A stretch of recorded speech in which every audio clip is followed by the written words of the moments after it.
Hello everybody, welcome back to my channel. We all know the Tuskegee Airmen. They were the first African American military aviators in the U.S. Armed Forces during World War II and flew thousands of combat missions that were vital to the war. Amazing men, astounding men, love them all. Hi, I love you. But have you ever thought about who trained them? I mean, obviously you would think of a man. A white army man.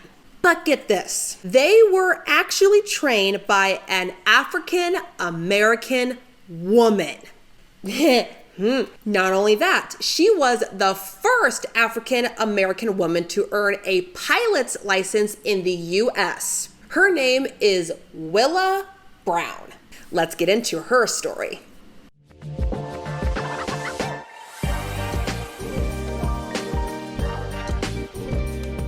The dilemma here. Okay, come here. Don't bite me.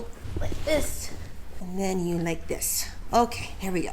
Willa Beatrice Brown was born on January 22nd, 1906 in Glasgow, Kentucky. Her mother was Haley May Carpenter Brown, who was a Native American, and her father, Eric B. Brown, was an African American minister. I couldn't find much about her childhood, but when Willa was 6 years old, the family moved to Indianapolis, Indiana, so her and her siblings could get a better education because, as you would know if you pay any attention in my videos, in the early 1900s, America, segregated schools was in full swing. And Indiana had more integrated schools that promised better education. They moved again a little while later to Terre Haute, Indiana, where she would get the most of her education. She was an outstanding student and graduated from Willie High School and attended college at Indiana State Teachers College, where she earned a bachelor's degree in business and graduated in 1927 at the age of 21. Then was immediately hired as a teacher at then Roosevelt High School in Gary, Indiana, where she would teach from 1927 to 1932. And teaching was a career that she would enjoy for much of her life. This is foreshadowing. It's during her time teaching in Gary, Willa met and married her first husband, Wilbur J. Hardaway, an African-American firefighter or alderman. I couldn't find if he's either or, I don't know. They were married in 1929, but the marriage ended in divorce in 1931. If y'all can see her right now, she's healthy. In the late 1920s and early 1930s, the United States and the world was in an economic nosedive. This is where a little measly thing called the Great Depression happened. Whatever, that's fine. Which was the worst economic nuclear explosion to ever hit the United States and the world, and is still one of the worst stock market crashes in history, even after the 2008 financial crash. I'm not going to go into too much detail about the Great Depression, but here's a quick summary for those who don't know, which is an unfortunate amount. And as you all know, I'm a history geek. The Great Depression began after the stock market crashed on October 24th, 1929, which put Wall Street and frankly the world into complete panic and wiped out millions of investors. Here's something interesting and really funny. I found all, this is really funny.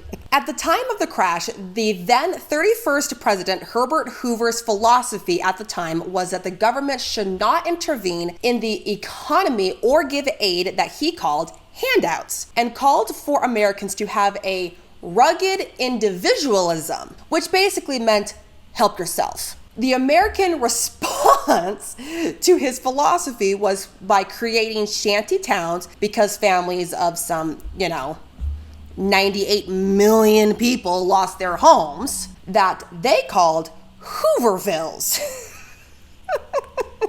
Americans hated Herbert Hoover so much during this time that his name was mocked everywhere. Newspapers that were used as blankets for the homeless were called Hoover blankets. That classic image of a pants pocket pulled inside out was Hoover flags. Soles of shoes that were worn out and had to be replaced with cardboard, Hoover leather, and my personal favorite, cars that were pulled by horses because gas was unaffordable and a half, Hoover wagons. America is petty and I love it.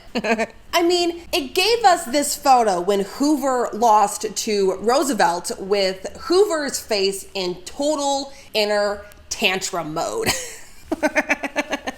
Anyway, with all this going on with dedication and hard work, Willa was actually thriving. In 1932, she moved to Chicago when she got a position at the Workers' Project Administration, or WPA, which was created as part of newly elected President Roosevelt under his New Deal Act of 1935 that helped employ millions of job seekers. She was doing all this while still teaching in Chicago public schools. But after just 2 years of teaching, she decided to return to school herself and enrolled in Northwestern University and earned a master's in business administration when she graduated in 1937. During her schooling days, she worked a couple of different jobs. She was a clerk for the U.S. Department of Immigration and Naturalization and for the United States Post Office. She was a secretary to Horace Cayton, who was a prominent African-American socialist, newspaper columnist, and a writer, and for Carl Paul Page, who was a director of the Chicago Relief Administration. She was a social worker for the Cook County Bureau of Public Welfare and a library assistant in her college. She did a lot of work. Holy God. It was during her time in college in 1933 that she learned about a woman named Bessie Queen Bess Coleman. She was the first African-American woman to earn a pilot's license. Don't worry, her video is coming. Hang on. Whoa, her video is coming. Willa was so inspired by her that she started and would continue to push her own boundaries. It was learning about Bessie that intrigued her into planes and its mechanics and got that ball rolling. It was in 1934 when she met Colonel. Wow. This is why I can't pronounce words. But it doesn't look like, whatever. It was in 1934 when she met Colonel John C. Robinson, who was an aviator and activist and the founder of the Challenger Air Pilots Association, or CAPA, which was one of the first African-American pilot organizations. It was after being introduced to CAPA that Willa was hooked. She began taking flight lessons with Robinson at a racially segregated, aircraft field called Harlem Field in the southwest side of Chicago. There, she was introduced to a certified flight instructor named Cornelius R. Coffey, who was an expert in aviation mechanics. This would become a passion of hers for the rest of her life. Apparently, the passion grew a little bit beyond mechanics, and they would marry in 1947. One thing to note, when Willa sets her mind on something, come hell or high water, she's doing it. With that mindset, she excelled in her classes on aircraft mechanics, and in 1935, she earned her Master Mechanics certificate from Curtis Wright Aeronautical University, which was one of the first flight schools in the Midwest to accept Black students and instructors. It opened in 1929 and shut down in 1953. Interestingly, this is fascinating to me. The university started as an all-white school, but later began to enroll Black students only when Cornelius and John threatened to sue them for denying them entrance in 1930. Threatening to sue works. Some of the time. When Willa got her certificate, she began giving flight and ground school instructions at Harlem Field. Another thing to note, she could fly her ass off. She participated in a ton of flying events, such as when Bessie Coleman died, she was in her memorial flight service and did air shows that featured flight demonstrations. You know, these things.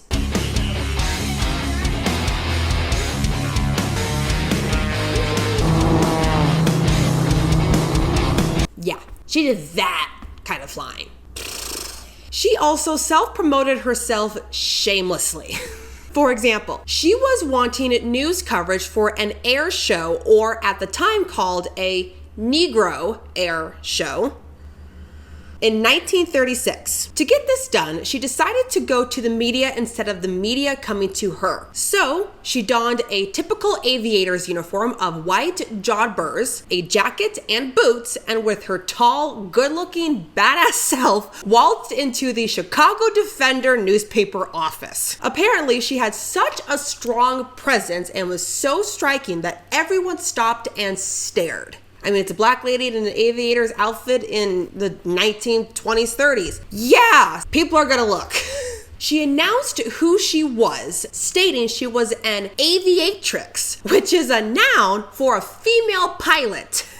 So cool. And said she wanted an advertisement for an air show being held at Harlem Field. I'm assuming too stunned to argue, the newspaper agreed to publish her ad. Needless to say, that was a very smart move on Willa's part. The ad brought between 200 and 300 people to the airfield, and the event showcased many talented black pilots in the Chicago area. A journalist for the newspaper, Enoch P. Waters, covered the event himself. Willa even took him on a flight in a Piper Cub, and apparently it would be a flight he would never forget. I mean, if she did this stuff and you're a passenger in it, yeah, you're not going to forget it either. He enjoyed Willa so much that he continued to cover most of her reoccurring events for the next several years. On June 22nd, 1938, she earned her private pilot's license. That next year, in 1939, she earned her commercial pilot's license, being the first African American to do so. As you can guess by now, Willa has a ton of energy, grit, and is a huge civil rights activist. It's with all these qualities that she really became a bulldozer for African American pilots in not only Chicago, but all over the country. Like, she did a lot. Strap in.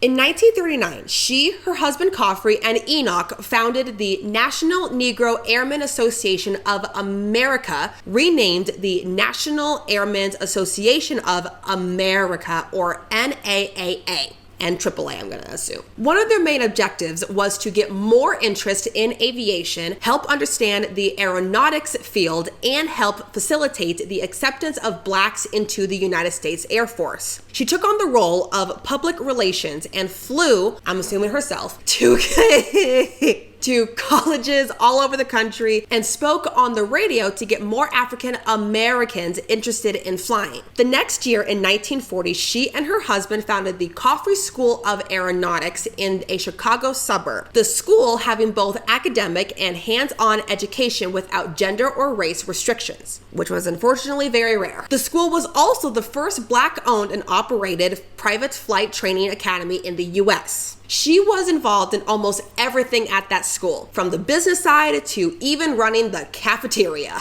In that same year, she earned her Civil Aeronautics Administration Ground School Instructor's rating. That's long. Also, during all this, in the early 1940s, she taught aviation mechanics for the Chicago Board of Education. Because of course she did. Having established herself as a very strong aviation businesswoman, she became president of the Chicago branch of the NAA, and with this position lobbied the government as an advocate for integrating black pilots into a then very segregated Army Corps and the Federal Civilian Pilot Training Program, or CPTP. She wanted the government to award CPTP contracts to African American pilots. She also pushed to disprove a She also pushed to disprove a 1925 Army War College study that had deemed African Americans unfit to fly.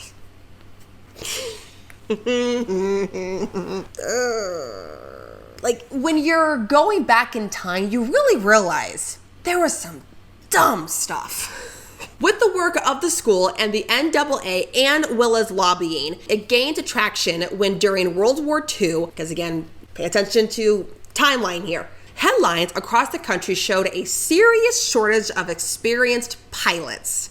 Not a good thing in World War II to have. In fact, a Time magazine article in 1939 on the shortage mentions Willa and the NAA, in which they gave the nation a solution to the problem.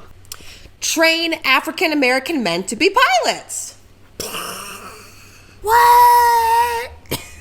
Oh, it's funny. She worked tirelessly for desegregation in the military, and in 1940, Congress officially authorized the admission of African Americans into civilian flight training programs. And with the success of the Coffrey School and other Black aviation students became part of the Army Air Forces through the CPTP, which was later changed to the War Training Service Program, or WTS. This allowed for African Americans to participate in military training on a separate but equal basis.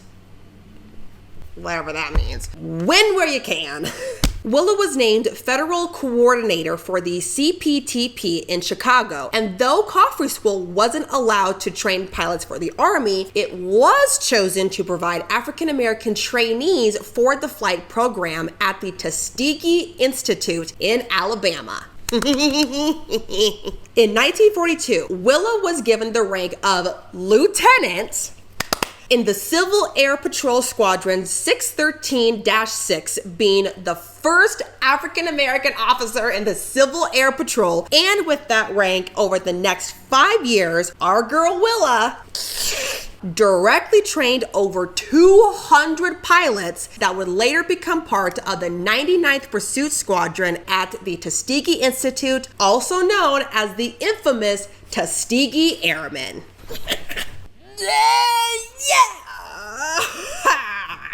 Let me give you another example of how awesome this is. Only 10 Black colleges and the Coffrey School were even certified to give such flight training programs of this sort for the Army in the early 1940s in a segregated America. That is a feat! Oh, right. Shortly after becoming lieutenant and while Tuskegee training, Willa earned her mechanic's license, making her the first American woman overall to have both a mechanic's and commercial pilot's license. Just thought you might want to know that. Loud noises. Loud noises! When World War II ended in 1945, the Coffrey School of Aeronautics closed shortly after, and her marriage to Cornelius ended in divorce. But Willa being Willa went on to establish many flight schools for kids, and in 1946 became the first Black woman to run for Congress when she ran for Illinois' 1st congressional district seat as a Republican. Her campaign focused on improving opportunities for African Americans. One thing she wanted to do was build an airport owned and used by African Americans. Yes!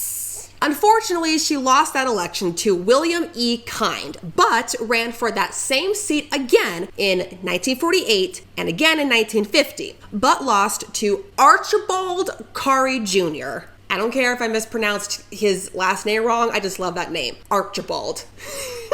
Even though she didn't win in Congress, she continued to be a very loud voice in activism on land and in the air. In 1955, she married her third and final husband, a pastor named Reverend J.H. Chappell. And during this marriage, she became active in the West Side Community Church in Chicago. She continued teaching in the Chicago public school system, teaching business, and of course, aeronautics, did we expect anything else, until she retired in 1971 at the age of 65. From 1971 to 1975, she served on the Women's Advisory Committee of the FAA for her insane contributions to the aviation community, and she was the first Black woman to serve on that committee. She was widowed in 1991 when J.H. died, and on July 18, 1992, Willa passed from a stroke in Chicago when she was 86. She was buried in Lincoln Cemetery in Chicago, Illinois, the same resting place as her idol, Bessie Coleman. She was survived by no living kids. Okay. That was the cool story about Willa Brown, the woman who trained the Tuskegee Airmen that I hope we all know who the Tuskegee Airmen is. I had no idea that not only who had trained the Tuskegee Airmen in the first place, but I also had no idea that not only was it a woman, it was an African American woman who's also a baddie. I'm just saying. If you learned something today, please like, share, and subscribe to this channel. And while you're down there, please leave a friendly comment. I will be back next week with another video. And until then, don't be well behaved. You just might make herstory. See you next time, guys.